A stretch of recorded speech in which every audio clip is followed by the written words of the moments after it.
முன்னொரு காலத்துல ஒரு அடர்ந்த காட்டுல ஒரு சின்ன ஆமை ஷீரோ. அவர்தான் நம்ம ஹீரோ.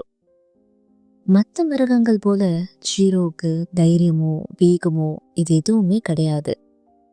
ஆனா ஷீரோ கிட்ட இருந்த ஒண்ணு எந்த விலங்கு கிட்டயும் இல்ல. அதாங்க நிதானம். தினசரி செய்யற வேலைகளை கூட எல்லா விலங்கு போலயும் வேகமா ஷீரோவால செய்ய முடியாது. வாழ்க்கையோட எல்லா தருணத்தையும் ரசிச்சு வாழ்ந்துட்டு வந்துச்சு நம்ம ஷீரோ.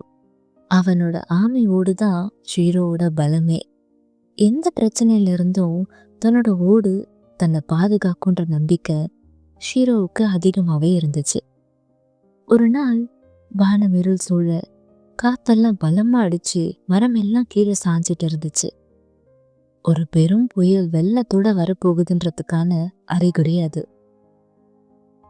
எல்லா விலங்குகளும் தன்னை பாதுகாக்க வேகமா ஓடிட்டு இருந்துச்சு. எங்க போறதுன்னே தெரியாம பறவைகள்லாம் உயரமான மரத்தை தேடி பறக்க, அணில்லாம் மர பொந்துகளை தேடி ஓட, மான்லாம் அடர்ந்த இடத்தை தேடி ஓடிட்டு இருந்துச்சு. ஆனா நம்ம ஷீரோக்கு முன்னாடியே தெரியும் இந்த மாதிரி ஒரு நிலைமை கண்டிப்பா வரும். அந்த நேரத்துல நம்மளை எப்படி பாதுகாக்கலான்ற திட்டமும் முன்னாடியே ஷீரோ கிட்ட இருந்துச்சு. கொஞ்சம் கூட பயப்படல. மெல்லமா காட்டுக்குள்ள நகர்ந்து போய் ஒரு பெரிய பழைய கருவாலி மரம், அதுக்கு கீழே இருக்க குகைக்குள்ள ஷீரோ சேஃபா போய் உட்கார்ந்துடுச்சு. முன்னதாகவே ஷீரோக்கு தெரியும், எவ்வளோ பெரிய மழையோ புயலா இருந்தாலும் சரி, இந்த மரமோ குகையும் கண்டிப்பா நம்மளை காப்பாத்தும்ல. ஆனா ஷீரோ சொல்றத கேட்கிற அளவுக்கு எந்த விலங்குக்கும் பொறுமை இல்லை.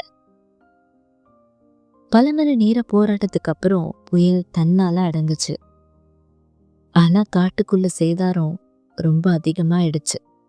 தன்னால முடிஞ்ச உதவிய ஷீரோ எல்லாருக்கும் செஞ்சுச்சு.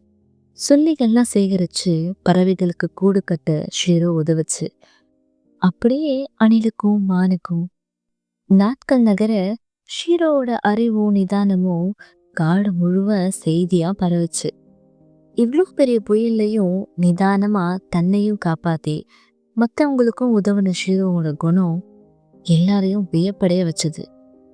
நாளாக நாளாக எல்லா விலங்குகளும் வேகமா செயல்படுறது சில இடத்துல உதவும், பல இடத்துல உதவாதுன்றத புரிய வச்சது.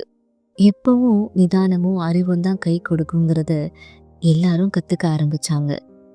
அன்னையில இருந்து யார் கண்ணுக்கும் பெருசா தெரியாத நம்ம ஷீரோ குட்டி குட்டி விலங்குகளுக்கெல்லாம் அமைதியும் அறிவையும் சொல்லித்தர டீச்சரா மாறிட்டான். ஷீரோ நமக்கு என்ன சொல்லி தராருன்னா, நிதானமும் சரியான திட்டமும் இருந்தா அதிகமா சிரமப்பட தேவையில்லை. வாழ்க்கையில அவசரமா எடுக்கிற முடிவுகளால தவறுகளையும் விளைவுகளையும் தான் சந்திக்க முடியும். தேவையான நேரம் செலவிட்டு நிதானமா வரப்போற சவாலுக்காக பயிற்சி எடுத்தா எப்பேற்பட்ட சவாலையும் கண்டிப்பா வெல்லலாம். அன்புடன் தேநீர் காதல்.